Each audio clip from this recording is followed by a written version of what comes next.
गौरी पुत्र गणेश भगवान की जय हो। शिव शंकर माँ पार्वती की जय हो। प्रिय भक्तगणों, आप सभी पर भगवान भोलेनाथ और माँ पार्वती की कृपा सदा सर्वदा बनी रहे। आज आप सभी भक्तजन रिस्पान करेंगे सोमवार व्रत कथा। सोमवार का दिन भगवान शंकर को समर्पित होता है। आज के दिन भक्त भोलेनाथ को प्रसन्न करने के लिए विशेष पूजा अर्चना करते हैं।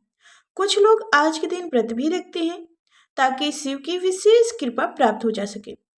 बाबा भोलेनाथ के आशीर्वाद के लिए आप भी सोमवार का व्रत करते हो तो शिव व्रत कथा को पढ़कर या सुनकर इस उपवास को पूरा करें। तो आइए अब कथा को सुनते हैं। ध्यान मंग होकर इस कथा को सुनिएगा।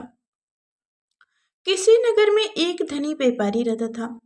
दूर दूर तक उसका व्यापार फैला हुआ था। नगर के सभी लोग उस व्यापारी का सम्मान करते थे। इतना सब कुछ संपन्न होने के बाद भी वह व्यापारी बहुत दुखी था, क्योंकि उसका कोई पुत्र नहीं था, जिस कारण अपने मृत्यु के पश्चात व्यापारी के उत्तराधिकारी की चिंता उसे हमेशा सताती रहती थी। पुत्र प्राप्ति की इच्छा से व्यापारी प्रत्येक सोमवार भगवान शिव का व्रत पूजा किया करता था और शाम के समय शिव मंदिर में जाकर शिव जी के सामने घी का दीपक जलाया करता था। उसकी भक्ति देखकर माँ पार्वती प्रसन्न हो गई और भगवान शिव से उस व्यापारी की मनोकामनाएं पूर्ण करने का निवेदन की। भगवान शिव बोले, इस संसार में सबको उनके कर्मों के अनुसार फल की प्राप्ति होती है। जो प्राणी जैसा कर्म करते हैं उन्हें वैसे ही फल प्राप्त होता है।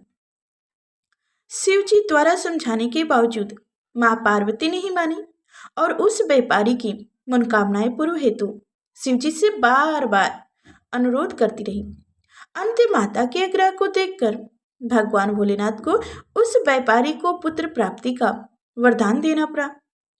वरदान देने के पश्चात भोलेनाथ माँ पार्वती से बोले, आपके आग्रह पर मैंने पुत्र प्राप्ति का वरदान तो दे दिया, परंतु यह पुत्र 16 वर्ष से अधिक समय तक जीवित नहीं रहेगा।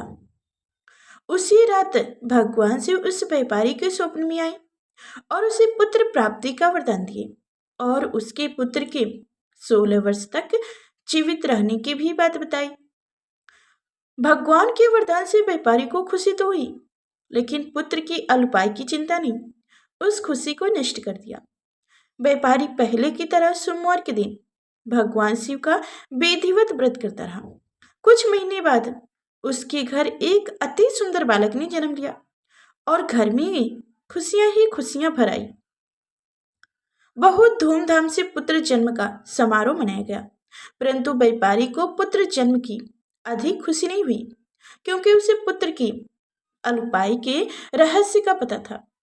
जब पुत्र 12 वर्ष का हुआ तो व्यापारी ने उसे उसके मामा के साथ पढ़ने के लिए वाराणसी भेज दिया। लड़का अपने मामा के साथ शिक्षा प्राप्त हेतु चल दिया। रास्ते में जहां भी मामा भांजे विश्राम हेतु रुकते, वहीं यज्ञ कराते और ब्राह्मणों को भोजन कराते। लंबी यात्रा के बाद मामा भांजे एक नगर में पहुंचे। उस दिन नगर के राजा की कन्या का विवाह था, जिस कारण पूरे नगर को सजाया गया था। निश्चित समय पर बारात आ गई, लेकिन वर का पिता अपने बेटे के एक आंख से काना होने के कारण बहुत चिंतित था। उसे भय था कि इस बात का पता चलने पर कहीं राजा विवाह से इनकार न कर दे, इससे उसकी बदनामी भी होगी। जब वर के पिता ने व्यापारी के पुत्र को देखा तो उसके मस्तक में एक विचार आया। उसने सोचा, क्यों न इस लड़की को दूल्हे बनाकर राजकुमारी से विवाह करा दूं। विवाह के बाद इसको धन देकर विदा कर दूंगा और राजकुमारी को अपनी नगर ले जाऊंगा। वर के पिता ने लड़के के मामा से इस संबंध में बात की। मामा ने धन मिलने के लालच में वर के पिता की बात स्वीकार कर ली। लड़के को दूल्हे का वस्त्र पहनाकर राजकुमारी से विवाह करा दिया गया। राजा ने बहुत सारा धन देकर राजकुमारी को विदा किया। शादी के बाद लड़का जब राजकुमारी के साथ लौट रहा था तो वह सच नहीं छुपा सका और उसने राजकुमारी के ओढ़ने पर लिख दिया, राजकुमारी, तुम्हारा विवाह तो मेरे साथ हुआ है। मैं तो बनारसी पढ़ने के लिए जा रहा हूँ और अब तुम्हें जिस युवक की पत्नी बनना पड़ेगा वह एक आंख से काना है। जब राजकुमारी ने अपनी ओढ़नी पर लिखी हुई पढ़ी तो उसने काने लड़के के साथ जाने से इनकार कर दिया।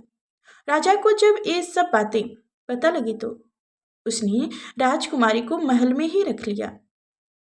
उधर लड़का अपने मामा के साथ बनारसी गया और गोरखुल में पढ़ना शुरू कर दिया। जब उसकी आयु 16 वर्ष की हुई तो उसने यज्ञ किया। यज्ञ की समाप्ति पर ब्राह्मणों को भोजन कराया और खूब अन्य वस्त्र दान दिया। रात्र को वह अपने शयन कक्ष में सो रहा था। शिव के वरदान के अनुसार शयन अवस्था में ही उनके प्राण पखुड़ गए। सूर्यदेव पर मामा मृत भांजे को देखकर रोने पीटने लगे। आसपास के लोग भी एकत्रित होकर दुख प्रकट करने लगे। लड़के के मामा के रोने बिलाप करने के स्वर समीप से गुजरते हुए भगवान शिव और माता पार्वती जी ने भी सुनी। माता पार्वती ने भगवान से कहा, प्राणनाथ, मुझे इनके रोने के स्वर सहन नहीं हो रहे हैं। आप इस व्यक्ति के कष्ट को अवश्य दूर करें। भगवान शिव ने माता पार्वती के साथ अदृश्य रूप में समीप जाकर देखा तो भोलेनाथ माता पार्वती से बोले, यह तो उसी व्यापारी का पुत्र है जिसे मैंने 16 वर्ष की आयु का वरदान दिया था। इसकी आयु पूरी हो गई है। माता पार्वती ने फिर भगवान शिव से निवेदन कर उस बालक को जीवित होने का आग्रह किए, जीवन दान देने का आग्रह किए। माता पार्वती के आग्रह पर भगवान शिव ने उस लड़की को जीवित होने का वरदान दिए और कुछ ही पल में वह जीवित होकर उठ बैठा।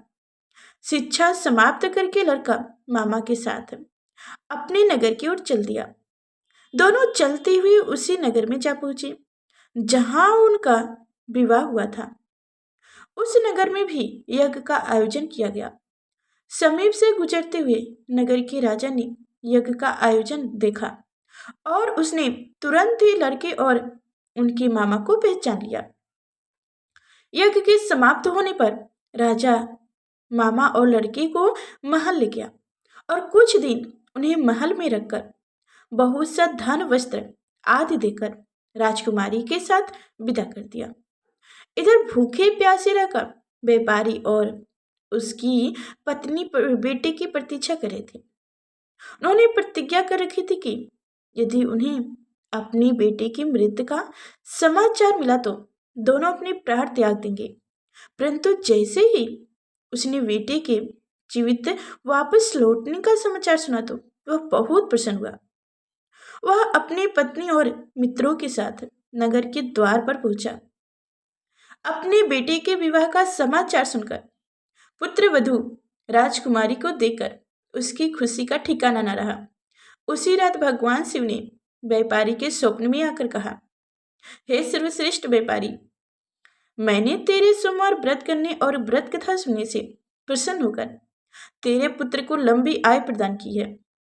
पुत्र की लंबी आयु जानकर व्यापारी बहुत प्रसन्न हुआ। शिव भक्त होने तथा सोमवार व्रत करने से व्यापारी की सभी मनोकामनाएं पूरी हुई। इसी प्रकार जो भक्त सोमवार का विधिवत व्रत करते हैं और व्रत कथा सुनते हैं उनकी सभी इच्छाएं पूरी होती है। तो प्रेम से बोलिए भगवान भोलेनाथ शिव शंकर माँ पार्वती की जय हो। तो उम्मीद करती हूँ कि आपको आज की हमारी ये कथाएं पसंद आई होगी। तो लाइक कर चैनल को सब्सक्राइब करें एंड शेयर करें और कमेंट बॉक्स में प्यारा सा कमेंट करके ही जाइएगा। फिर मिलते हैं अगले नेक्स्ट वीडियो में। तब तक के लिए भगवान भोलेनाथ और माँ पार्वती की कृपा सदा सर्वदा आप सभी पर बनी रहे। जय शिव शंकर, जय माँ पार्वती।